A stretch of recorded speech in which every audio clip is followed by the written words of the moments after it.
Test on one day. India, England, Australia. Waadaplaya.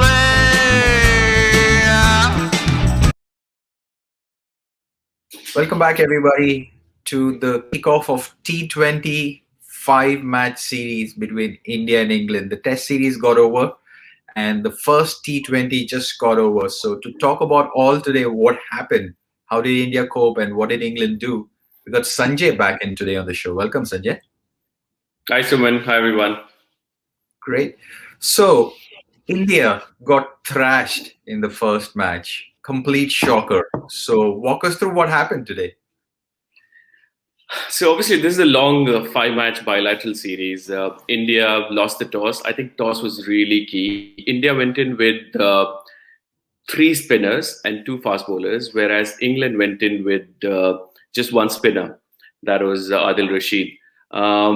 Setting up a target has always been a problem for India. So India started really badly. They lost 3 wickets in the power play. And as per the stats in T20, if you lose more than 3 wickets or 3 wickets, 80% of the games you end up losing. Once we lost 3 wickets, there was literally no coming back. There was a lot of talks of how we are trying to be more aggressive at the top and throughout the innings, but it didn't really materialize. I thought our batting was a bit off. Maybe it's just people coming out from not having too much cricket, like Rahul, Dhawan, even Pandya. Rishabh Pant was the only one who had been a regular in-form player.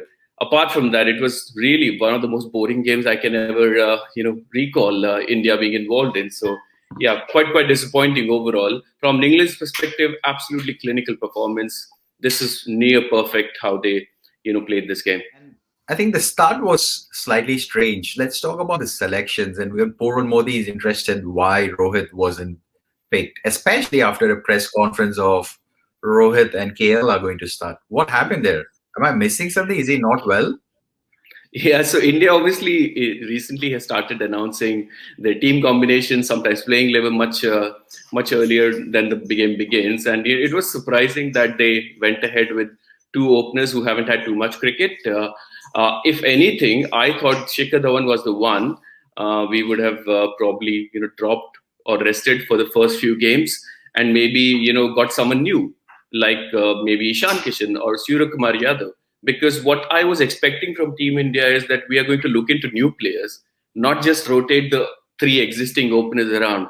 And Rohit being in super good form would have made a lot of difference, I personally think.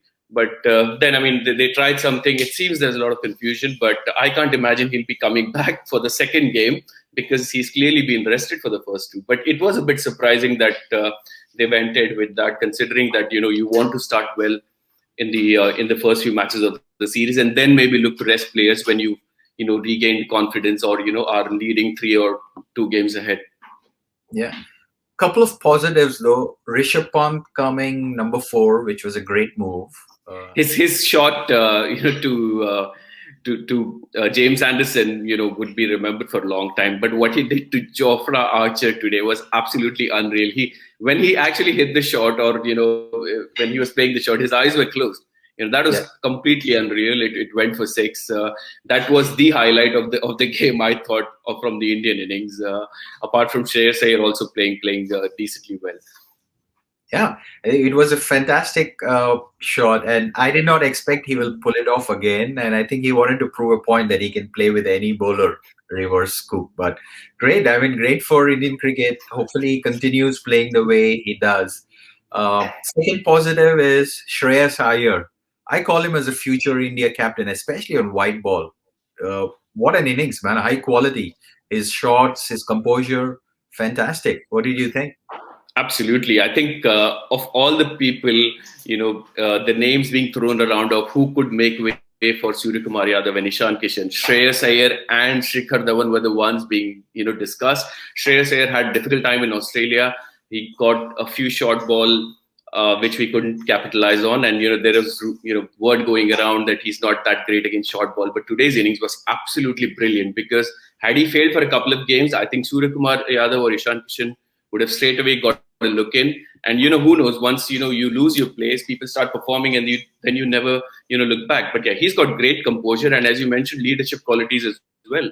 Leading Delhi Capitals to for a few seasons now, and he's coming up really well. I'm really happy for him because in tough situation he's pulled off an amazing innings, and with a bit of support we could have got 150, 160. He was the only one who went over run a ball. Everyone else literally struggled in that. So yeah, really happy for him. And let's forget for 5 minutes that we support India, but credit to England. Looks like they prepared extremely well. Morgan winning the toss and bowling, and then 6 quality bowlers.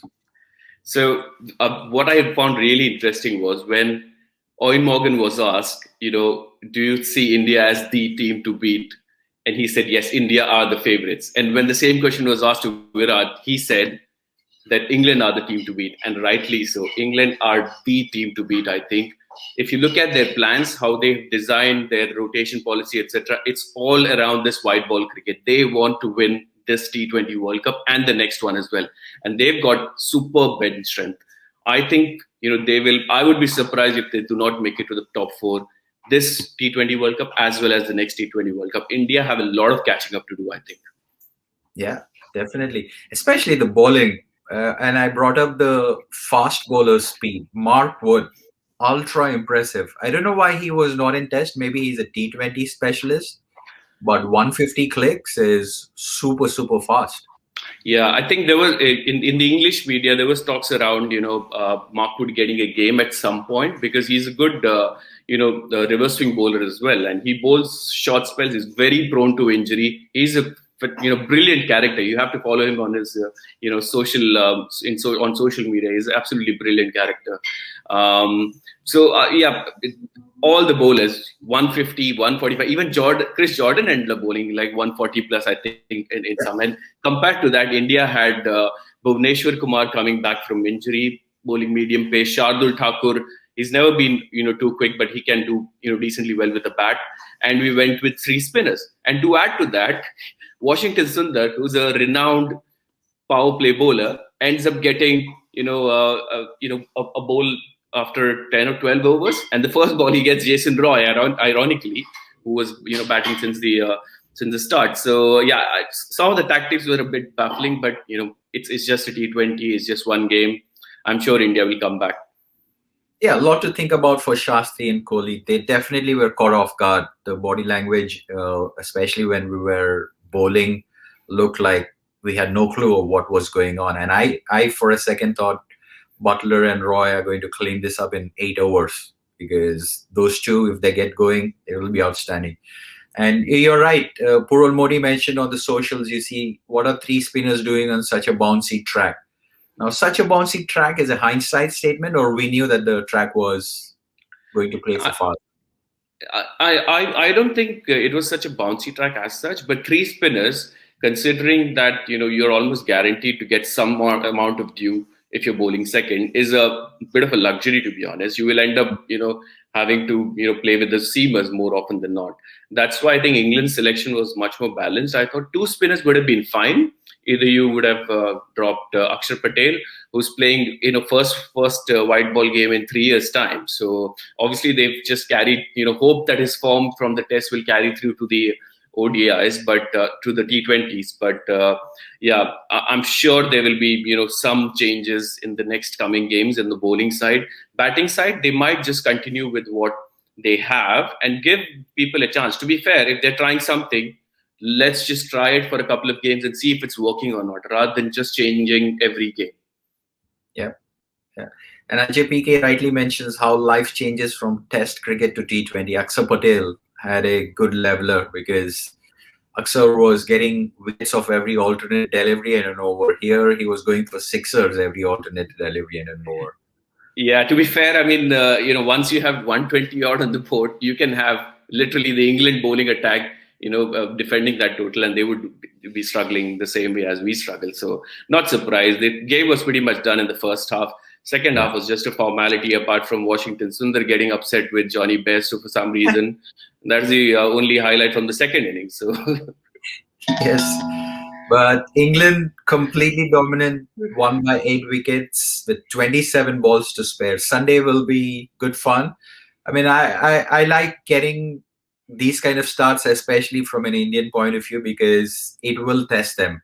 And if we are as good as a players as we claim playing IPL, I think this is a fantastic test for us to see what we do.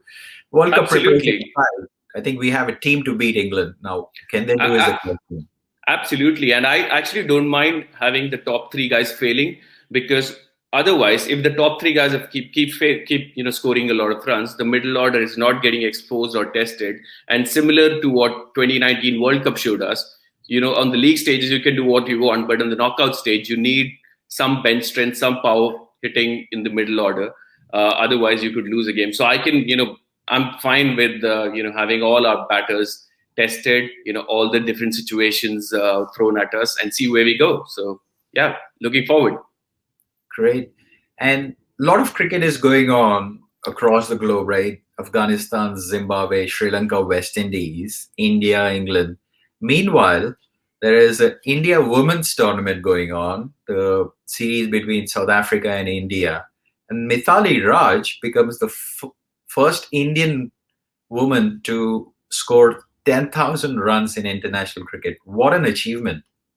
Absolutely. I mean, sometimes we just get so much attracted to all the men's cricket, because that's what we've been following very closely. But Mithali Raj has literally seen 2-3 generations of cricketers come in. Women's cricket is much better at this stage in terms of the quality and the audience they're getting and the recognition they're getting. So absolutely phenomenal achievement. Second cricketer internationally and the first Indian to get 10,000 runs. The likes of Julan Goswami, Harmandeep Kaur, all these players are absolutely brilliant, and there's a lot of new talent as well. So anytime I get a chance to see Indian women cricket, I try and see it. Don't get a chance too often, but phenomenal achievement by Mithali. Yeah, excellent achievement. And 291 innings. And Charlotte Edwards, who's at 10,273 at 316 innings. So yeah, that's a good. That's a good target to have. That's not much runs. Like 270 odd would be like 1 year's, half a year's, worth of playing some matches. So yeah, good luck to her, and yeah, it'll be fascinating to see how her career pans out and when she ends.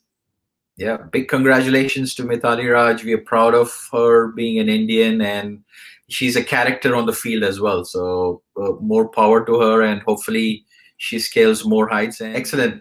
Listen, great. So 1-0 England, game on. Sunday will be the second T20. Should be fun. Thanks for joining, Sanjay, as usual. Great insights. And we will come back on the second T20 when the game gets over. Until then, drop us a comment. Tell us what do you think about where India went wrong and what should they do for Sunday. Till then, talk to you later, guys. Thank you very much. Thanks, guys. Thanks.